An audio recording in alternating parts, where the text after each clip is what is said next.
Nah, tentu teristimewa itu untuk tim saya ya. Tim saya, tim NPK yang sebenarnya saya beruntung ya. Saya beruntung punya tim itu yang benar-benar sangat heroik lah mereka itu. Pengorbanannya luar biasa, Pak ya. Luar biasa. Jadi kena marah sama saya. Udah.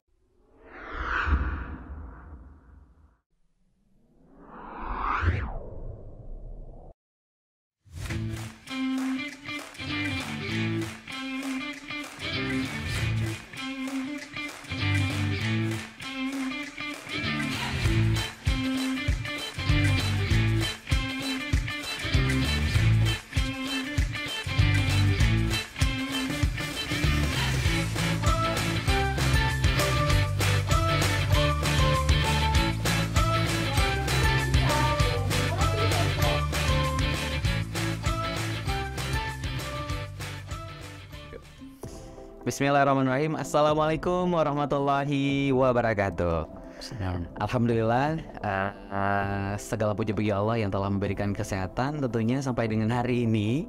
Kembali kita dapat bersama-sama mengikuti kegiatan podcast PIM, yaitu Positive Insight and Motivation. Dan ini merupakan kegiatan rutin yang akan dilakukan oleh teman-teman dari Learning Development.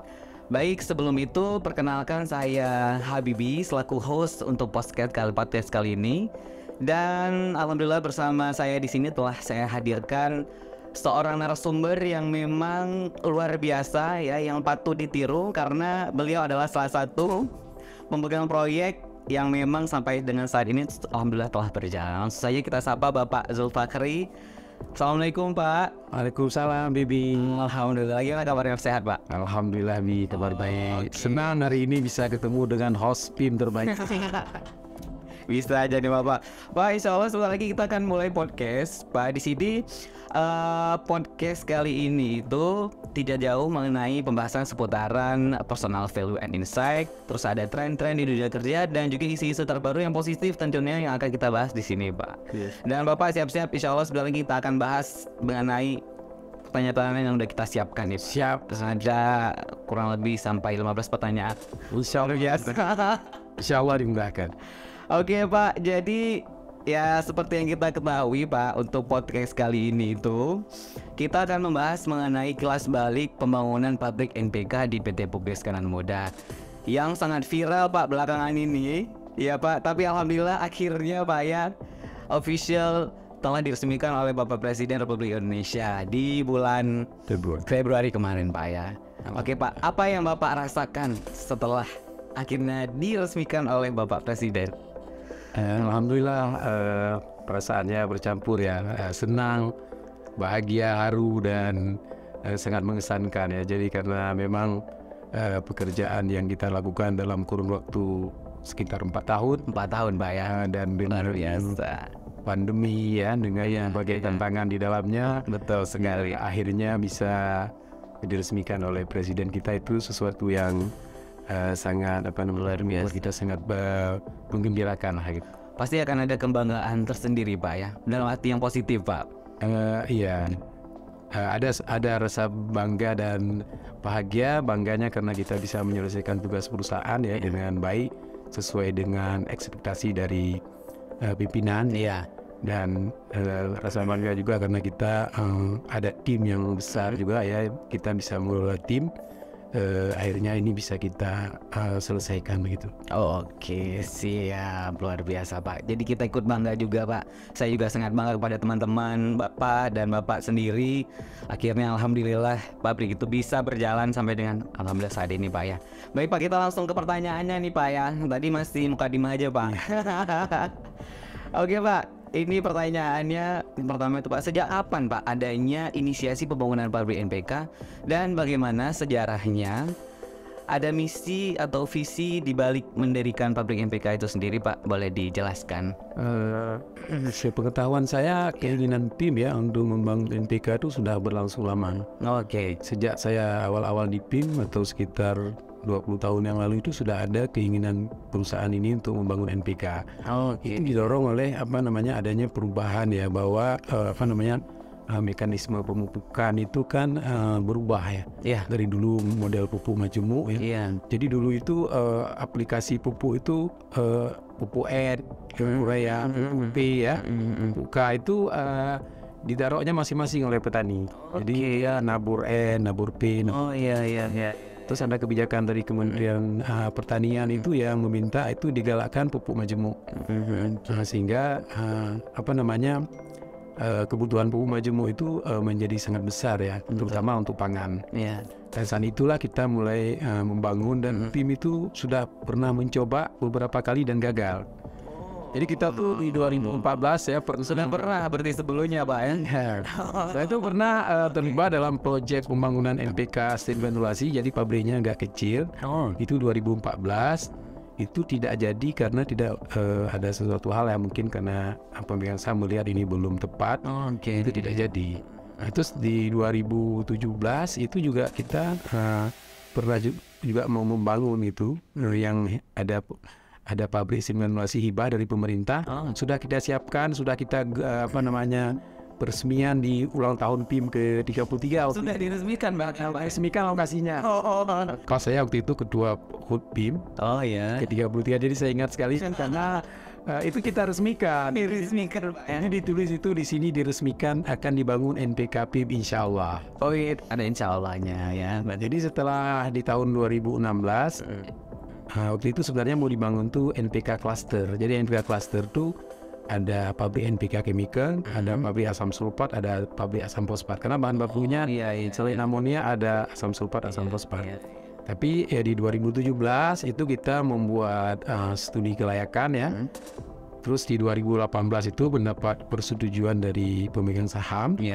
Terus kita melakukan tender pemilihan kontraktor. Lalu di Maret 2019 kita sudah effective date untuk fase kontrak konstruksinya atau proyeknya. Oke. Dan alhamdulillah di tahun 2023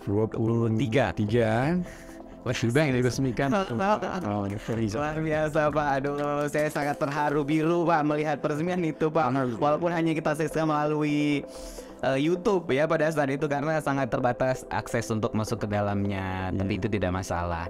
Oke Pak, untuk berikutnya boleh dihitung nih Pak, kira-kira berapa lama waktu yang dihabiskan dalam pembangunan pabrik ini Pak? Yang harusnya berapa dan akhirnya menjadi berapa gitu? Sesuai dengan kontrak awal itu antara kita sebagai pemilik ya, tim sebagai pemilik dengan PT sebagai main kontraktornya itu di kontrak awal itu 28 bulan. 28 bulan. Artinya sebenarnya dari Maret 2019 itu proyek sudah harus commissioning di Juni 2021. Namun karena ada beberapa tantangan ya, terutama tantangan COVID ini ya. Pandemi COVID ini. Jadi pandemi COVID ini memang membuat banyak hal itu tidak bisa dilaksanakan. Jadi mulai dari dia akan pertama kena itu adalah performa dari perusahaan, jadi kontraktor dari subkon dan vendor itu ya, mereka akan mengalami beberapa masalah keuangan ya. Jadi karena tidak karena ini ya karena lockdown. Betul. Jadi nggak di sisi lain juga dengan lockdown dia juga walaupun dia ada dari sisi pendanaan dia tidak bermasalah, tapi dia tidak dibolehkan bekerja. Betul, keterbatasan Pak ya. Mobilisasi dan segala macam. Tambah dengan adanya perang Rusia Ukraina itu mengaruhi jalur transportasi kapal laut Pak ya. Iya. Karena kan kita beli beberapa equipment itu Pak kan dari Eropa. Jadi dia jalur lautnya itu mengganggu gitu. Sehingga dengan beberapa tantangan itu jadi sehingga itu bisa 48 bulan. 48 bulan yang tadinya 28 bulan Pak ya. Oke Pak, untuk selanjutnya Pak, kira-kira berapa sih Pak jumlah karyawan yang bekerja pada saat ini di proyek NPK Pak? Total jumlahnya. Bekerja pada saat proyek itu ada waktu puncaknya itu 1.200. Wow, kerja. Rame ya Pak? Rame. Karena kan pekerjaannya itu banyak sipil juga ya, ada mekanikal juga, ada listrik, ada instrumen gitu. Dan itu berlangsung sangat lama gitu. Jadi Bapak udah kalah sama direksi PIM nih. Karyawan dia cuma 500-an. Bapak mengelola 1.200 karyawan. Wah, keren. Kalau untuk saat operation and maintenance dan maintenance ini ada fase operasional ini. Ya, yang sekarang Ini ada sekitar, kalau secara total itu ada 263 personil saat ini. Ya, itu ada 73 yang organik. Itu dari Kita juga alhamdulillah dibantu juga oleh dalam organik itu ada juga 12 dari Petro. Oh iya, oke. Yang ini adalah strategi kita yang membuat dari commissioningnya jadi lebih cepat dan berjalan lancar Pak ya. Yang mereka kan sudah berpengalaman Pak ya. Oke. Sampai itu ada juga sekitar 36 yang outsourcing ya. Dan sekitar 150-annya itu yang bekerja yang di bawah jasa borongan. Oh iya, oke. Tapi mereka kan tetap bekerja ya, tapi mereka di bawah jasa borongan seperti pengantongan ya, seperti jasa cleaning pabrik. Iya. Oke Pak, luar biasa Pak. Ini boleh kita tahu Pak, ini apa saja produk yang bisa dihasilkan nih Pak oleh pabrik NPK kita ini Pak? Beberapa produk yang bisa kita hasilkan itu, yang pertama produk dia biasanya kalau pupuk itu dibagi aplikasinya ke ketiga ya. Ada untuk pangan, ada untuk perkebunan dan hortikultura. Oke. Jadi kita sebenarnya bisa memproduksi lumayan banyak ya, mungkin sekitar 12 varian. Dari formulanya. Ada yang bisa dipakai untuk pangan, misalnya 15-15-15 ya. 15-10-12, 16-16-16, 14-14. Kita juga bisa memproduksi yang untuk dipakai di perkebunan, misalnya di sawit atau di kopi. Saya ada formula 13-8-27 gitu. Ada 13-6-2-7-4. Ada yang 20-12. Ada beberapa lain yang termasuk kita juga bisa memproduksi NPS, bisa juga kita memproduksi DAP. Jadi DAP-nya itu dipakai untuk bahan baku pabrik steam granulasi. Jadi sebenarnya kita ketahui pabrik steam granulasi itu ada di Pusri Palembang 2 unit, ada di Kujang 2 unit, ada di Pupuk Kaltim. Jadi mereka pasti beli DAP. Jadi ini kita sebenarnya beberapa varian lumayan kita bisa memproduksi. Nanti tinggal tergantung pasarnya seperti apa gitu. Oke, berarti semua ada di sini. Tenang. Tinggal semua tapi hampir semua. Ya, tenang. Pokoknya jangan khawatir, kita bisa nyediain semua insyaallah Pak ya. Pak, tadi menarik Pak, ada formal 15, 13, 82 tadi kalau nggak salah. Nah, itu 11-8-2-7-4. Boleh dikasih tahu nggak Pak, itu apa sih Pak? Itu angka apa aja nih? Mungkin kita orang-orang teman-teman awam kita, seperti saya juga mungkin Pak perlu jelasin nih Pak. Itu maksudnya seperti Jadi kan Pak, di NPK ini nama lainnya tuh pabrik majemuk. Pabrik majemuk itu maksudnya dalam satu produk ada lebih dari satu nutrien. Itu bahan yang kandungannya Pak ya. Kandungan yang dibutuhkan untuk pertumbuhan ya. Jadi kalau pupuk tunggal itu misalnya kayak urea, itu namanya N. Pupuk N itu. Tapi kalau pupuk NPK itu berarti di dalamnya ada unsur N nitrogen, ada unsur P fosfor, ada unsur K kalium. Kalium sering juga dibilang potas ya. Jadi maksudnya tadi misalnya 15-15-15, berarti N-nya dalam satuan massa, misalnya dalam 1 kilogramnya itu ada 15% berat unsur N-nya, ada 15% berat unsur P-nya, ada 15% berat K-nya. Oke, jadi 45 Pak, 45-nya. Sisanya Pak? Sisanya itu di luar NP dan K. Misalnya ada hidrogen di situ, ada filler. Jadi kan misalnya kayak urea lah. Urea kan 46% N. Kan? Berarti kan selain 46% unsur nutrien, ada lainnya. Berapa tadi itu? 34 itu yang di luar itu Pak. Ya tidak berfungsi untuk nutrien. Dan tidak mempengaruhi performasi kandungan utama tadi Pak ya? Tidak. Dia ya seperti inilah ya, unsur utamanya itu adalah yang tadi 15. Jadi kalau misalnya dibilang 13, 6, 2, 7, 4, itu berarti 13% beratnya nitrogen, 6% beratnya itu adalah fosfor, 27% beratnya itu adalah kalium atau potas, keempatnya itu adalah mikronutrien. Karena pabrik NPK ini dia bisa juga ditambahkan mikronutrien. Jadi di dalam istilah penggunaan pupuk itu ada namanya unsur makro dan ada unsur mikro. Jadi kalau makro itu bisa N, P dan K. Kalau mikro itu ada dia tumbuhan kayak manusia juga lah dia. Kita kan butuh karbohidrat, protein ya, tapi kan juga butuh vitamin. Nah, ini apa ya? Itu namanya tadi mikronutrien. Oh ya, oke. Itu dalam satu plan Pak, bisa menghasilkan beberapa formulasi itu. Berarti tinggal diubah apanya aja Pak, tuh settingan di mananya tuh Pak. Wah, jadi makin kepo nih kita ya. Jadi yang NPK ini kalau saya sering menyederhanakan seperti ibu-ibu membuat kue bolu gitu. Jadi dia mau rasa apa misalnya gitu. Nanti dia itu akan dipengaruhi oleh bahan-bahannya. Kalau tepungnya segini, telurnya segini, manteganya apalah segala macam itu akan menjadilah formula misalnya tadi 15. Dan sangat ditentukan juga oleh bagaimana cara membuatnya. Suhu opennya itu sirkulasi udara di open itu. Jadi makanya ini kita mendapatkan sesuatu tantangan yang baru. Iya. Jadi ini memang berbeda ya. Jadi proses bisnis yang seharusnya ini kita juga harus melakukan lah di PIM ini. Ini akan berbeda. Jadi nanti kita ada produk NPK ini, formula A, formula B, formula C di dalam satu gudang. Terus bagaimana menjualnya? Bahan bakunya juga kita tahu ya, bahan NPK ini kan impor dia. Betul. Banyak yang impor juga. Jadi ini memang akan mempengaruhi. Saya akan melihat ini akan sangat mempengaruhi secara signifikan proses bisnis kita. Betul Pak. Luar biasa nih Pak. Oke Pak. Tadi NPK sudah ini ya, berarti sudah sedikit paham lah ya. Oh iya, ini betul Pak. Selama ini pertanyaan terus nih Pak. Apa 15 gitu kan?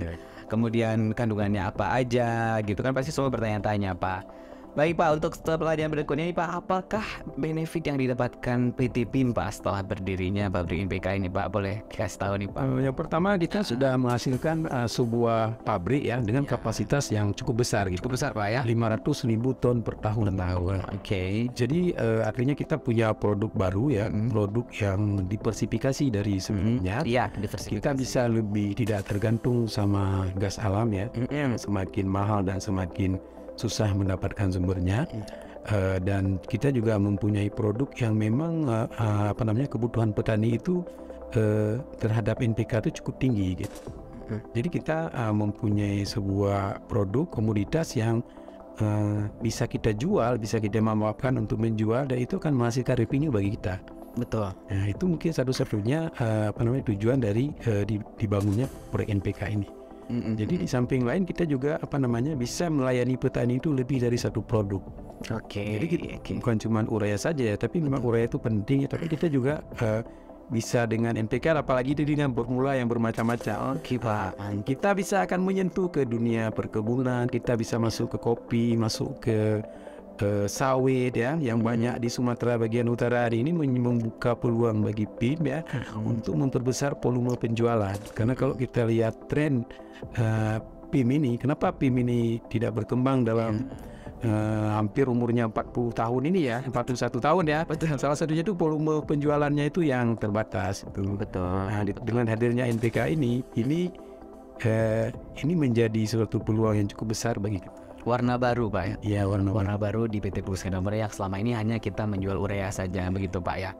Kalau kita orang jualan kan berarti harus banyak produk yang betul Pak, supaya orang banyak yang beli gitu kan Pak, tidak hanya satu produk.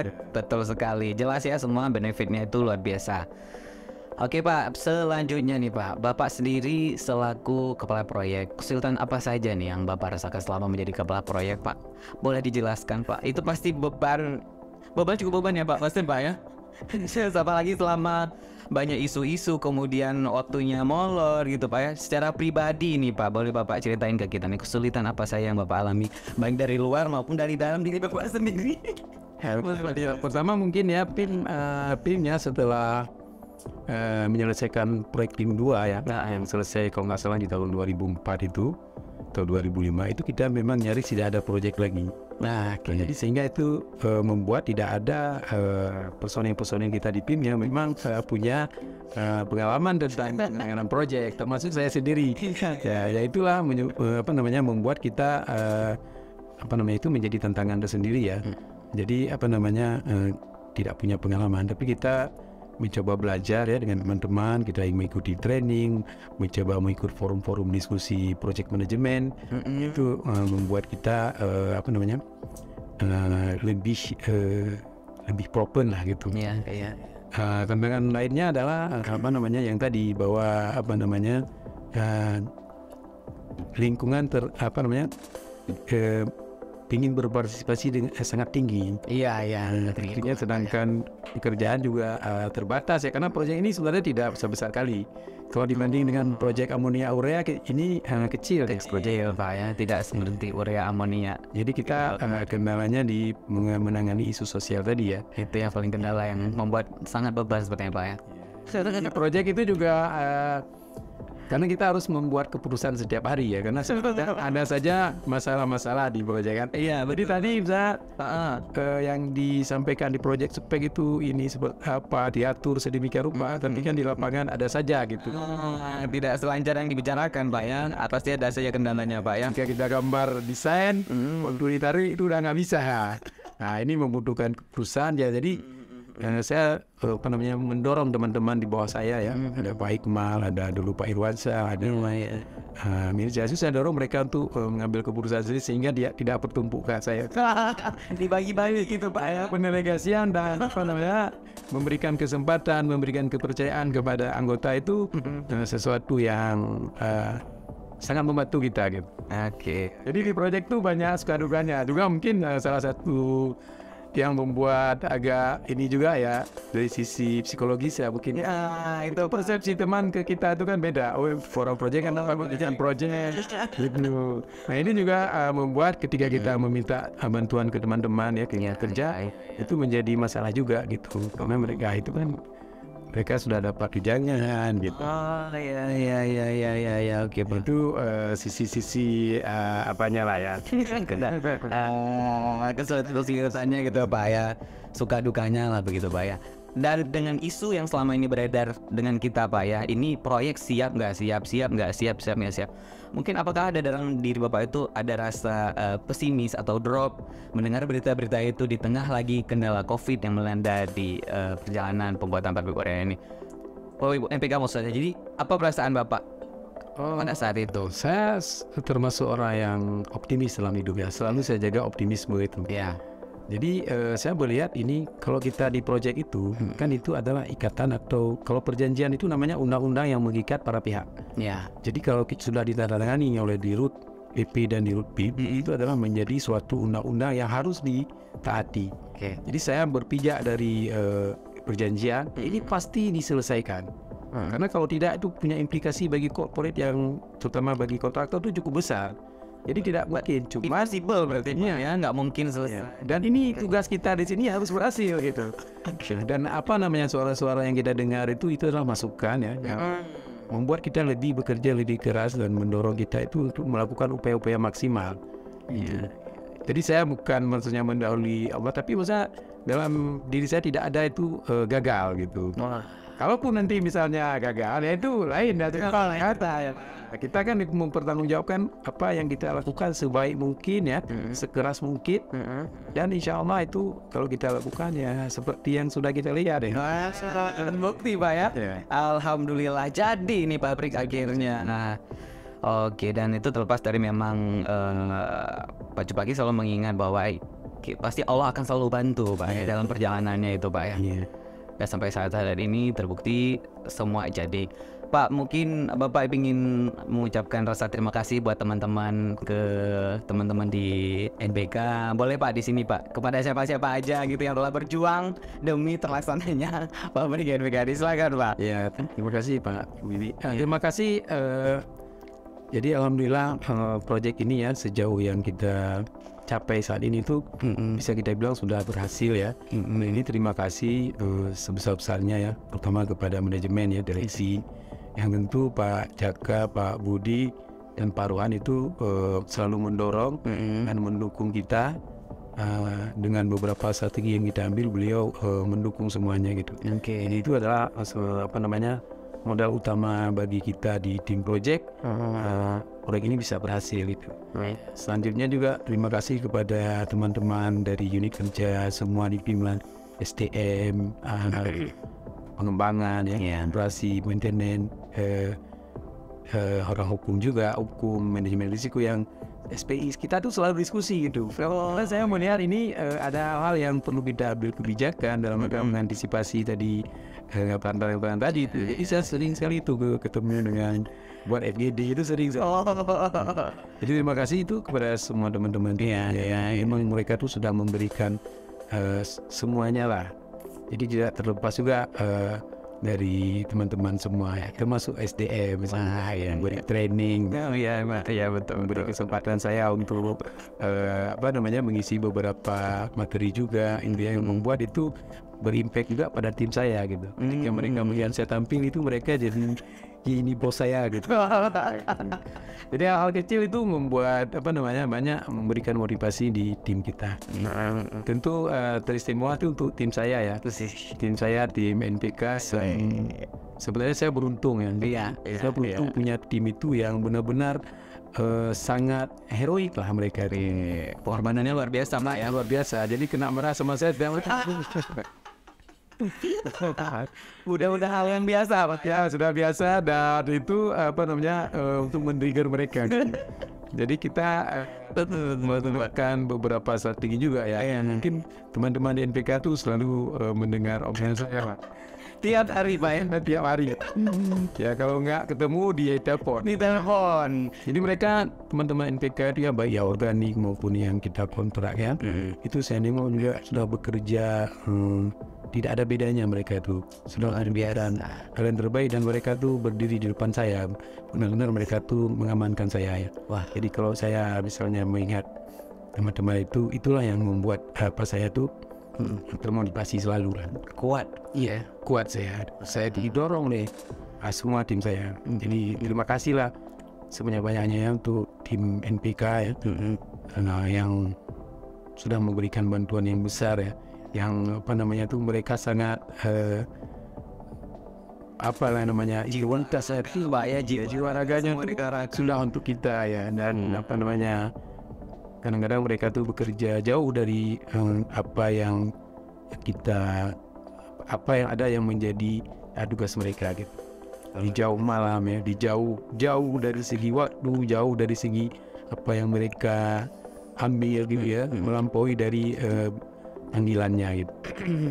Mungkin ini yang yang membuat sebenarnya saya bisa bertahan 4 tahun gitu. Nah, sebenarnya saya juga sering juga itu kadang mau menyerah gitu ya. Karena dalam perjalanan yang lama itu betul menyerah, manusiawi, Pak. Tapi dengan adanya teman-teman yang saya lihat mereka tuh sangat semangat, kadang saya malu juga sama teman-teman atau yang ini mereka dengar juga nih, Pak, pasti nih, Pak. Jadi bagi saya mereka tuh tim terbaik saya. Wah, biasa dengar nih bosnya langsung nih bilang tim terbaik NPK. Alhamdulillah ya, mereka selalu support, Pak ya, dalam suka maupun duka. Walaupun kita minta tolong lebih dari yang sudah ada, Pak ya, mereka tetap mau, Pak ya. Lembur, pulang telat. Tapi sekarang nggak sehektik dulu lagi, Pak ya. Agak sudah sangat jauh berkurang, tapi kita ada beberapa sisa pekerjaan kecil yang belum sempurna. Kita dorong ya. Berarti ini paralel gitu, Pak ya, sembari menyiapkan tapi pabrik juga jalan gitu, Pak ya. Oke, selama pabrik ini belum di handover kan semuanya itu menjadi tanggung jawab di project. Ini teman-teman terlibat di pemeliharaannya, operasiannya, monitoringnya itu. Nanti tapi kita tetap dibantu oleh pemeliharaan, tapi tanggung jawabnya tuh di tim project masih. Oke, kira-kira kapan nih, Pak, selesai semuanya tuh, Pak? Kira-kira, Pak? Harapannya sebelum Idul Fitri sudah bisa kita selesaikan. Kita berdoa amin ya rabbal alamin, semua selesai ya, dan kita harapkan juga proyek NPK ini terus berjalan lancar, Pak ya, sampai dengan bisa menghasilkan produk dengan varian yang cukup banyak tadi, Insyaallah. Sehingga juga benefit kepada kita semuanya, tapi tidak hanya kita namun warga sekitar dan umumnya masyarakat Indonesia, Pak ya. Memberikan dampak positif tentunya dari kita. Oke Pak, di akhir penghujung podcast kita kali ini Pak, boleh kasih closing statement Pak untuk kita semua. Bapak selaku orang yang sangat semangat dari tadi saya lihat ya, boleh kasih closing statement untuk kita semua nih Pak. Kira-kira apa yang mau disampaikan? Jadi ini tahun-tahun perusahaan kita ini sedang dicanangkan untuk tumbuh dan berkembang ya, mulai padi dulu kita. Artinya kita harus berupaya semua komponen, semua insan PIM ini harus bekerja semaksimal mungkin ya, mendukung dan mendorong perubahan-perubahan di kita, perubahan perilaku ya, sehingga perusahaan kita ini bisa menjadi lebih besar. Khusus untuk NPK ini memang harus dieksplor ya, dioptimalkan apa yang kita miliki ini ya, sehingga ini bisa kita manfaatkan sebesar-besarnya untuk mendapatkan revenue untuk kita. Saya mengucapkan selamat bekerja untuk semua rekan-rekan insan PIM, positive insight and motivation. Nah, nanti kita pakai gerakan Pak ya. Oke Pak Zulfakri, terima kasih Pak atas kesempatannya, atas dan telah meluangkan waktu untuk bisa hadir di tengah sela-sela kesibukan yang luar biasa Pak. Terima kasih Bibi sebagai host yang kayaknya sangat keren di PIM. Masih Pak asenin Pak. Oke teman-teman rekan-rekan PIM yang telah setia mendengar dari tadi, sekian dulu ini podcast PIM dari kita. Dan nanti ke depan bagi teman-teman yang mau kasih masukan mengenai tema apa yang akan kita bahas ke depannya, itu boleh nanti langsung saja di WA ke saya, langsung boleh WA ke teman-teman learning development lainnya boleh, silahkan. Atau nanti ada tema-tema dari kalian yang mau kalian bahas, boleh kita akan bahas ini dan kita carikan narasumbernya siapa begitu. Dan nanti jangan lupa di like, share, dan subscribe YouTube dari PT Pupuk Iskandar Narkoba. Oke Pak, ini terakhir Pak, kita pakai gaya Pak, PIM Podcast, positive insight and motivation. Oke, sekian dulu. Saya Habibi yang bertugas hari ini, pamit undur. Bil taufiq wal hidayah. Wassalamualaikum warahmatullahi wabarakatuh. Sampai ketemu lagi.